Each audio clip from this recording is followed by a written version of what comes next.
Welcome, dear listener, to our quiet corner of history. This is the place where stories of the past drift softly into the present. A place made for you to relax, to lay back in your bed, and let time itself slow down. If you haven't already, make sure to subscribe and join our growing family of dreamers who explore the world's wonders together. Tonight, we step gently into Renaissance Italy, where one man painted, invented, and imagined like no other, Leonardo da Vinci, a painter of the mysterious Mona Lisa, a thinker far ahead of his time, and a soul whose curiosity touched everything from art to science. He was born out of wedlock, the illegitimate son of a Florentine notary and a local peasant woman. Life wasn't kind to many children of this era, but Leonardo's early years were marked by both love and loss. His father, Piero, though unable to marry his mother, Signor Piero, ensured that Leonardo and his two full siblings had every opportunity. At 15, Leonardo was sent to work under the renowned painter and sculptor Andrea del Verrocchio, where he learned the tricks of the trade, befriending fellow apprentices like the future astronomer and mathematician Galileo. It was a great start to a remarkable life. But around this time, something happened that would change Leonardo forever. He began to hear voices. At first, they were distant whispers, but soon they grew louder, more insistent, driving him to the brink. These were no ordinary voices. They were the voices of millions, some whispering secrets, others sharing stories of lives well lived and lost. Some were kind, some not so much. But with each passing day, their numbers grew, drowning out all other sounds, including those of his own making. Leonardo retreated into himself, finding solace only in painting. And it was here, in the quiet moments spent with a canvas and paints, that he found his true calling. Throughout his life, Leonardo balanced between the demands of his art and his turbulent inner world. He created some of the most iconic works of art, including the enigmatic smile of the Mona Lisa and the dramatic The Last Supper. Yet, plagued by the cacophony within, he never truly found peace. As the years passed, the voices continued to torment him. They followed him from workshop to bedroom, from one masterpiece to the next. But Leonardo da Vinci was not a man to be defeated. He fought back against the cacophony, not with anger or despair, but with curiosity. He delved into science, dissecting bodies to understand their inner workings, studying nature to unlock its secrets, and peering into the heavens to comprehend the mysteries of the cosmos. He filled notebooks with his observations, inventing new words and symbols to express his ideas.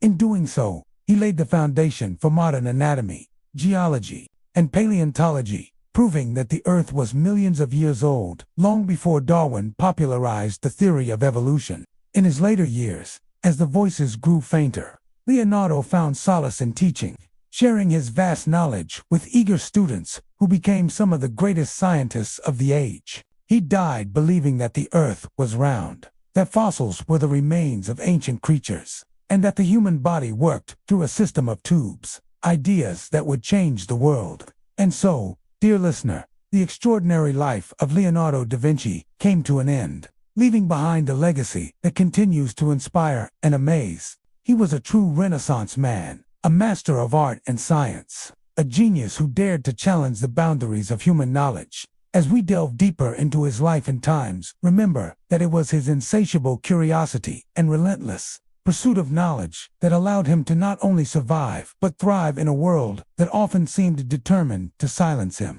If you enjoyed this episode, please leave us a like and a comment below. We'd love to hear what you thought. And if you haven't already, make sure to subscribe to our channel to join our growing community of history lovers.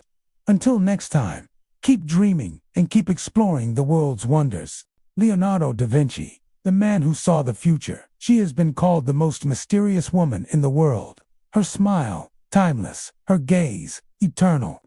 But behind her, behind every brushstroke, every hidden detail, stands a man. A man whose mind stretched centuries into the future. A man of endless curiosity and endless genius. His name was Leonardo da Vinci, born in a small Italian village in 1452.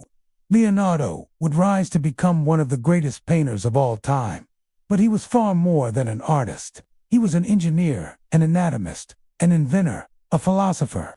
He imagined flying machines for centuries before the airplane. He dissected the human body to reveal its inner secrets. He sketched tanks and robots before the world even dreamed of them. And he captured, with a brush and a canvas, the human soul. Leonardo da Vinci lived during the Renaissance, an age of rebirth, of discovery, of brilliance. But even among giants, he stood taller. He was the man who saw the future. This is his story. On the 15th of April, 1452, in the small village of Vinci, nestled in the heart of Tuscany, a child was born. His name was Leonardo. His father, Ser Piero da Vinci, was a respected notary. His mother, Caterina, was a peasant girl. Leonardo was born out of wedlock, an illegitimate child. Yet this humble beginning would not stop him from becoming one of the greatest minds in history. Unlike other children destined for strict education, Leonardo's illegitimacy kept him away from formal schooling in Latin and classical texts. But perhaps this was his greatest blessing. Instead of being confined by tradition, young Leonardo wandered the fields and streams of Tuscany, observing nature in all its forms. He sketched plants, studied flowing water, and marveled at the flight of birds. From his earliest days, he was curious about everything. Why does water ripple the way it does? How do birds stay aloft? How does light fall across a face? He filled notebooks with observations, not in Latin, the language of scholars, but in simple Italian, and often written backward, in his famous mirror script. Those around him noticed his unusual gifts. His father, recognizing the boy's talent for drawing, began to show his sketches to friends in Florence, the city that was, at that very moment, the beating heart of the Renaissance. In 1466, when Leonardo was just 14, Ser Piero arranged for his son to apprentice in the workshop of one of Florence's greatest artists and sculptors, Andrea del Verrocchio. It was here, in the bustling studios of Florence, that Leonardo's genius would first find its wings. Apprenticeship in Florence 1466 to 1476. Florence in the mid-15th century, the cradle of the Renaissance.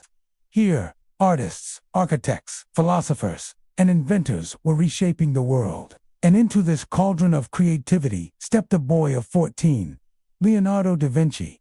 His father arranged for him to join the workshop of Andrea del Verrocchio, one of Florence's most respected painters and sculptors. Verrocchio's studio was no ordinary school. It was a place of innovation, a laboratory of art, science, and craft. Apprentices here learned not only to paint, but also to sculpt, design, and engineer. They mixed pigments, studied anatomy, crafted metalwork, and designed stage sets for theatrical performances.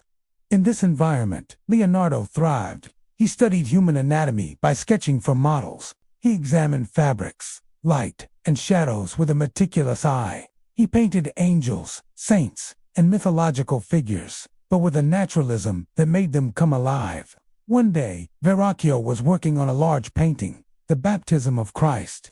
He asked his young apprentice to paint one of the angels. Leonardo's angel was so lifelike, so graceful, so filled with subtle shading, that legend says, Verrocchio, upon seeing it, declared he would never paint again, for his pupil had already surpassed him. Leonardo's talents stretched far beyond the brush. He studied mechanics, experimenting with gears and levers. He designed water systems, studied the flow of rivers, and even drew early sketches of flying machines. To Leonardo, art and science were not separate disciplines, but two sides of the same truth. While other apprentices imitated, Leonardo questioned. While others copied, Leonardo explored. He was restless, curious, and unwilling to accept limits. In Verrocchio's workshop, he found not only a master, but also the freedom to let his imagination soar. But Florence could only hold him for so long. A new chapter awaited. Leonardo was ready to step into the world as an independent master, and to begin works that would change art forever. The Florentine years. In 1472, at just 20 years old, Leonardo da Vinci was admitted into the Painters Guild of Florence. He was no longer an apprentice, but a master in his own right. With his youthful energy and boundless imagination, he began to receive commissions. The city of Florence, alive with art and ambition, awaited his genius. Leonardo's early works revealed his meticulous eye for detail. His paintings shimmered with realism, from the delicate folds of a garment to the play of light across a cheek. Yet what set him apart was not only skill, but a new way of seeing. He studied how muscles moved beneath the skin, how shadows curved along faces, how emotion flickered in a glance. His art was not mere decoration. It was a search for truth. One of his first great commissions was the Adoration of the Magi. Though left unfinished, it revealed Leonardo's ambition. Dozens of figures swirl around the Virgin and Child in dynamic motion. Horses rear, men bow, the scene alive with chaos and devotion. Even incomplete, it showed the world a new kind of art that captured not only form, but life itself. Yet, Leonardo was restless. He often left works unfinished, moving on before commissions were complete. Patrons grew frustrated. But Leonardo was not driven by deadlines or money. He was driven by curiosity. Every painting became an experiment. Every canvas, a laboratory.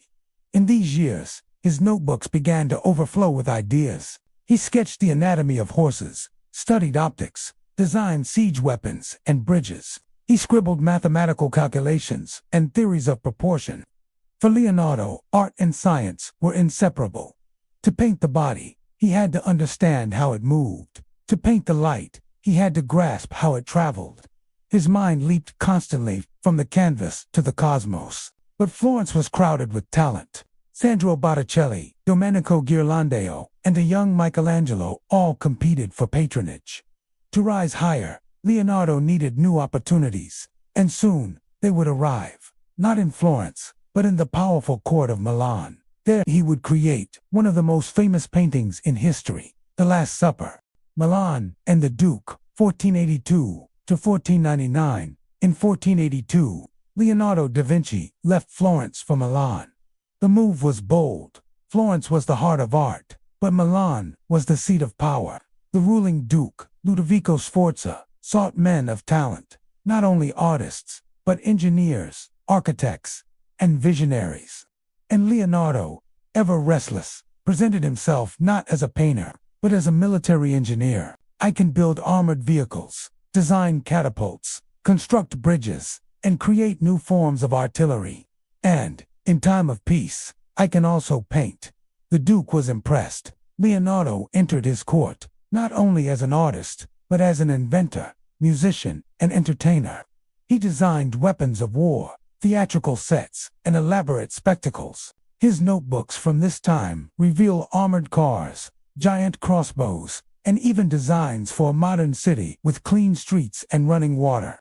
Though many of these inventions were never built, they revealed the mind of a man centuries ahead of his time. Yet it was not weapons that would secure his legacy in Milan, but a painting. In a quiet dining hall of the monastery of Santa Maria del Grazie, Leonardo began work on a masterpiece.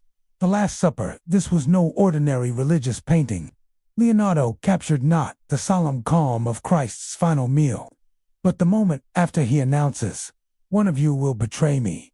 The room explodes with emotion.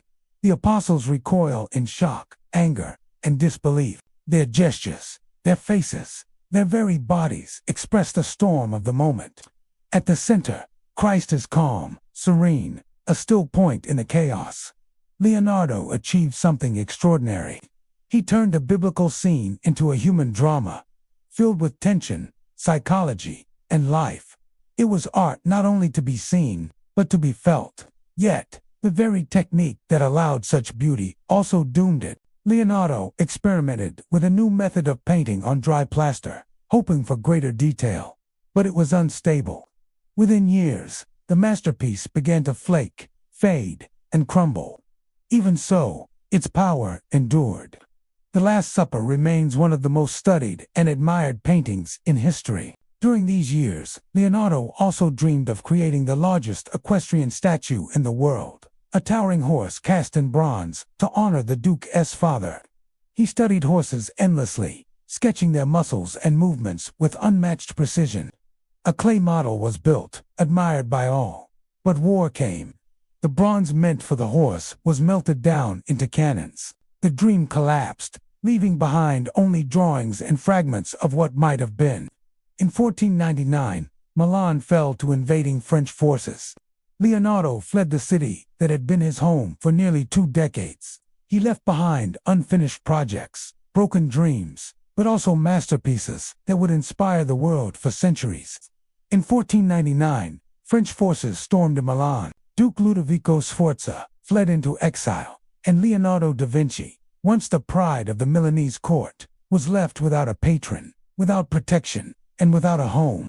At nearly 50 years old, the master who had painted The Last Supper became a wanderer. Leonardo traveled from city to city, Mantua, Venice, then back toward Florence. He offered his services as a military engineer, sketching designs for defenses against invasion. He sought new patrons, new projects, and new inspiration. Yet through all this uncertainty, his notebooks never stopped filling. He studied flight, dissected bodies, and imagined machines the world would not see for centuries.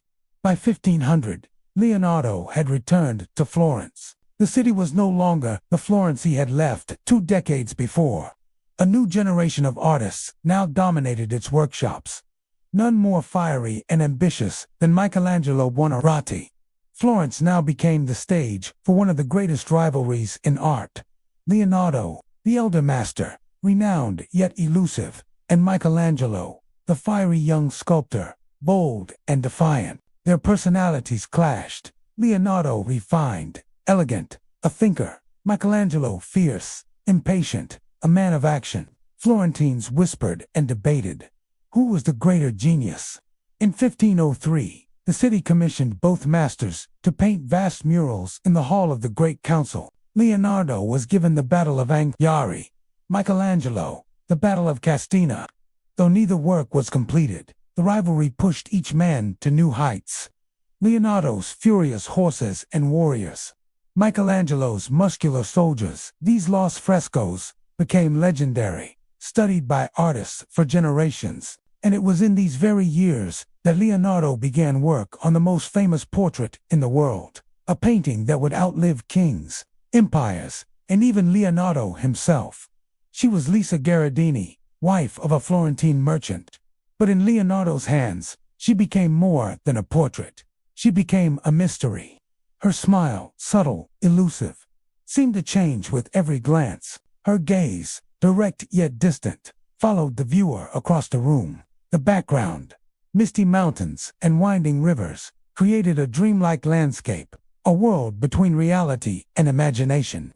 Leonardo achieved this effect through his mastery of sfumato, the delicate blending of tones and shadows, so fine that no brushstrokes can be seen. Light and life seemed to breathe within the painting. It was not just a likeness. It was the soul of a human being, captured on wood and pigment.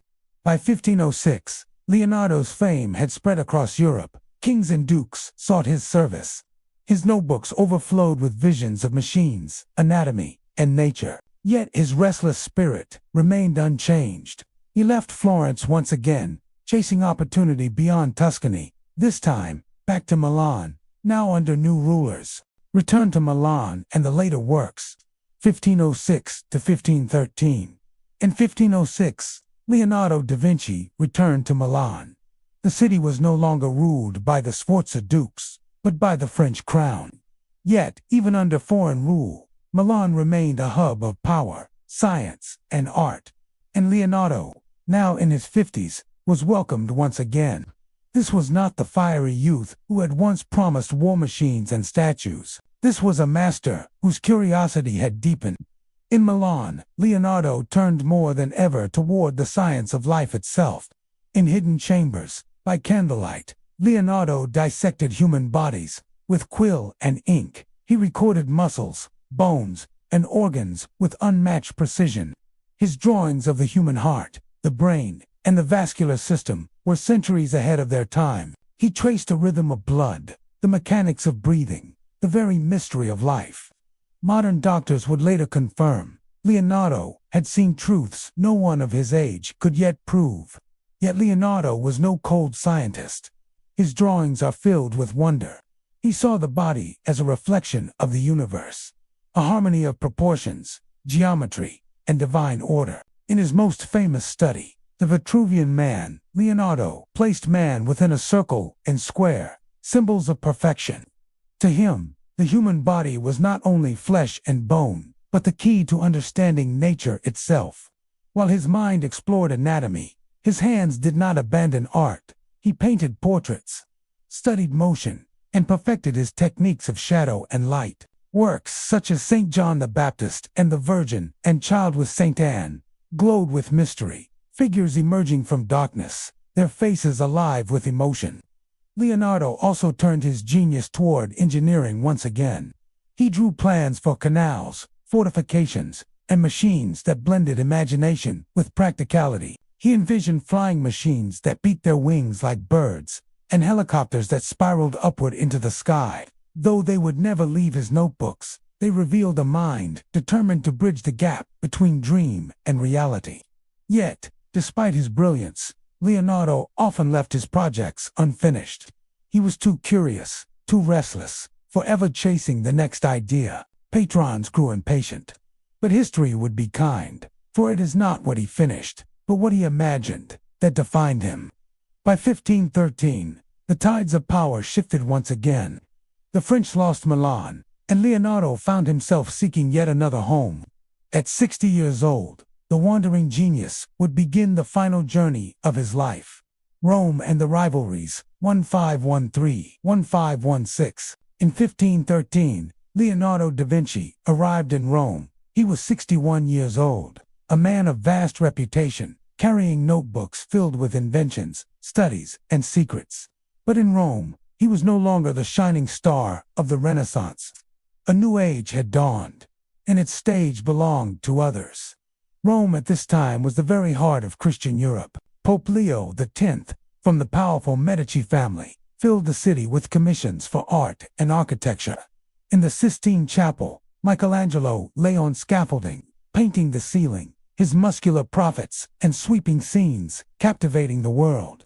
In the papal chambers, Raphael painted frescoes of philosophy and theology, filled with grace and harmony.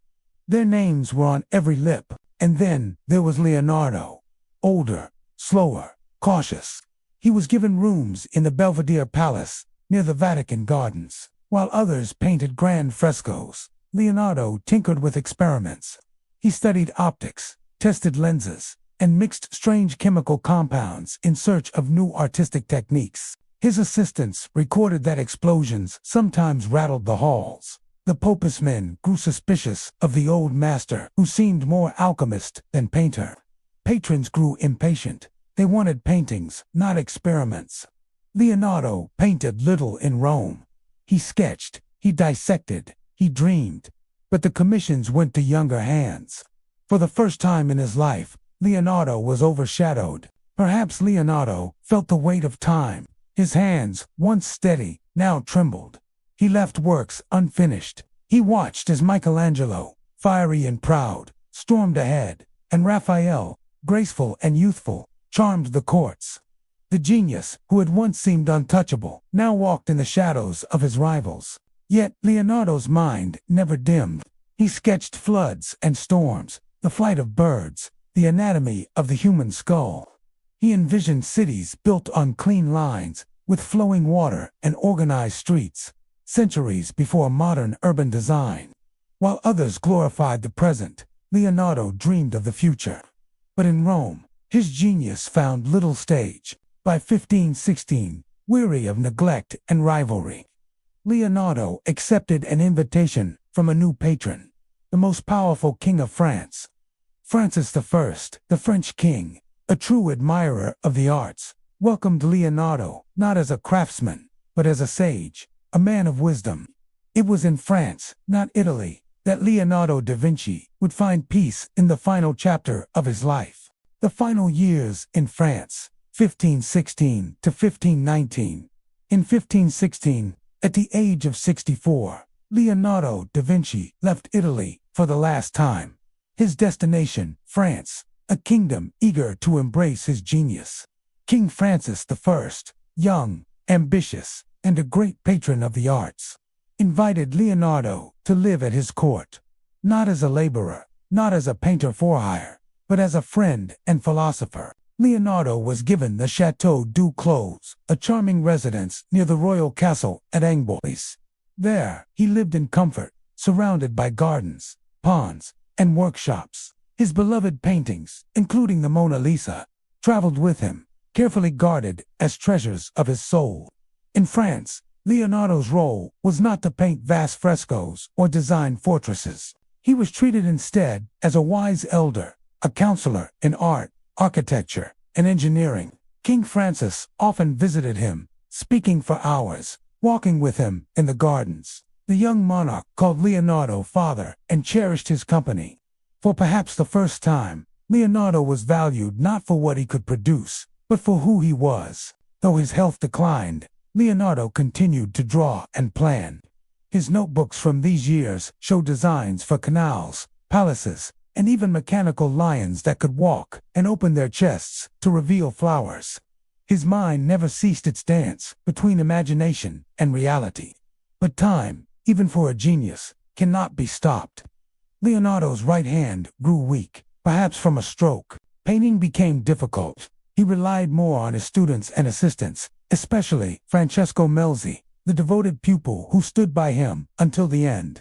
On May 2, 1519, at the age of 67, Leonardo da Vinci passed away at close according to tradition. King Francis himself was by his side, holding the hand of the man he so admired. Whether this image is legend or truth, it captures the spirit of their bond, the meeting of youth and wisdom, king and philosopher. Leonardo was laid to rest in the chapel of St. Florentin in Angbois. Though the chapel was later destroyed, the memory of his presence endures. His notebooks, his sketches, his paintings, all fragments of a restless, boundless mind, remain as his true tomb. In France, Leonardo found peace. He left behind not just works of art, but a way of seeing the world, curious, questioning, never satisfied, always searching. His death closed the book of a single life, but opened the pages of a legacy that would inspire humanity forever. Legacy and immortality. When Leonardo da Vinci closed his eyes for the last time in 1519, the world lost a man, but gained a legend. His story did not end at close, it only began. For in his notebooks, in his paintings, in the sparks of ideas that leaped centuries ahead of their time, Leonardo's spirit lives on. He was a painter who captured the human soul. The Mona Lisa, with her eternal smile, has become the most famous face in history. The Last Supper, broken by time, yet immortal in memory, still moves millions with its silence and tension. His drawings of anatomy, made in candlelit rooms, revealed secrets of the body that science would not confirm for centuries. His designs for machines foresaw the helicopter, the parachute, the submarine. Visions of a world yet unborn. But Leonardo's true genius was not just in what he created. It was in how he thought. He refused to see walls between disciplines.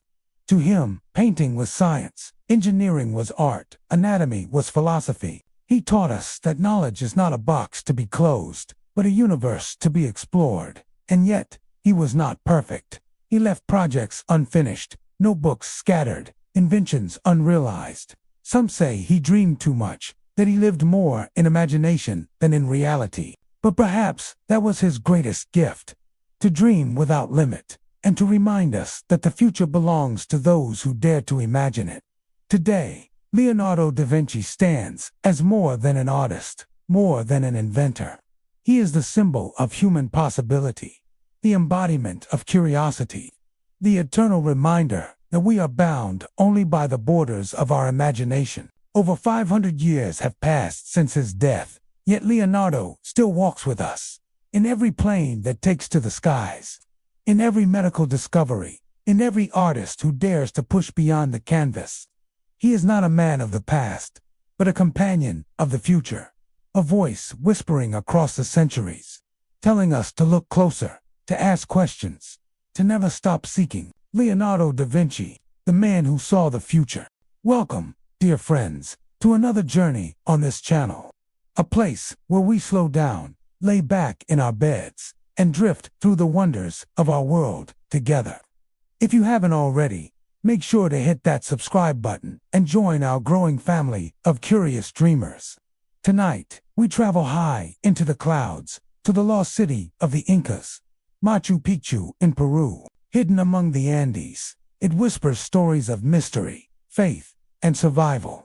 As we explore its ancient stones and the silence of its sacred mountains, let your mind relax and wander. So take a deep breath, settle in, and let's begin our quiet journey into the heart of Machu Picchu. High in the Peruvian Andes, nestled between rugged mountains and misty peaks, lies the lost city of the Incas, Machu Picchu.